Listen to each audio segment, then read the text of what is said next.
अस्सलाम वालेकुम और आदाब। जिस चीज का डर था वही बात हो गई। आज एमएलए डोडा महराज मलिक को जो है वो अरेस्ट कर लिया गया और उस पर सुना है कि उस पर पीएसए जो है वो लग गया है। बड़े अफसोस की बात है, बड़े अफसोस की बात है कि देखिए एक ईमानदार इंसान, लोगों के हक में बात करने वाला इंसान, उसको आज अरेस्ट कर लिया गया, उस पर पीएसए लग गया। लेकिन एक तरीका होता है, एक मर्यादा होती है। महराज मलिक साहब ने, इसमें कोई शक नहीं है वो ईमानदार थे, इसमें कोई शक नहीं कि वो गरीब के हक में थे, लेकिन एक मर्यादा होती है जिस मर्यादा को कभी लांघना नहीं होता है। वो हमारे बुजुर्ग कहते थे कि यही जुबान जो है ये तख्त दिखाती है और यही जुबान जो है बख्त दिखाती है।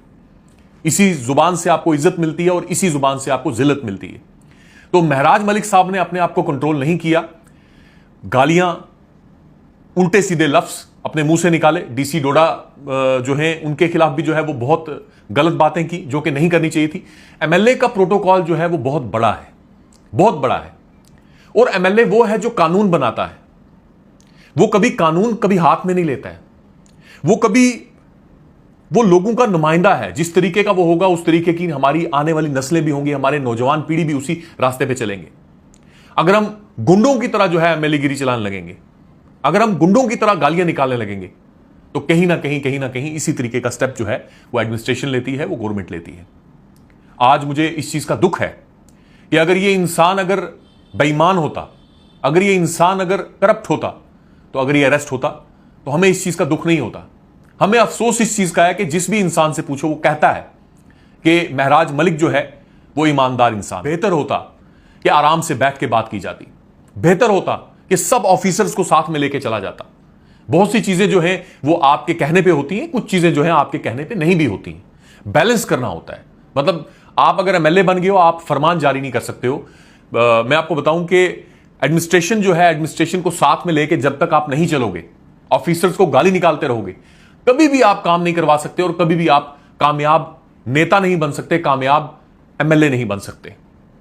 तो मैं यही दुआ करूंगा कि एमएलए महराज मलिक जो है वो जल्दी जेल से बाहर निकले और अपनी जुबान पे जो है वो ताला लगाएं, अपनी जुबान पे ताला लगाएं, अपनी जुबान को काबू करें और एक जो ये इज्जत का दायरा होता है उस दायरे के अंदर अंदर रह के बात करें।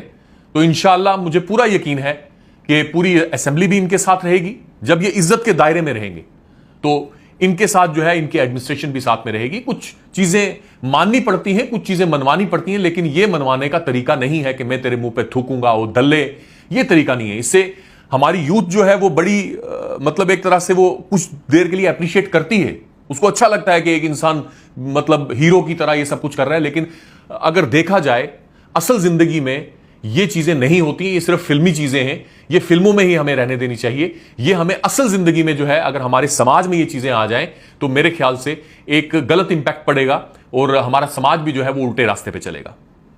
खुदा हाफिज।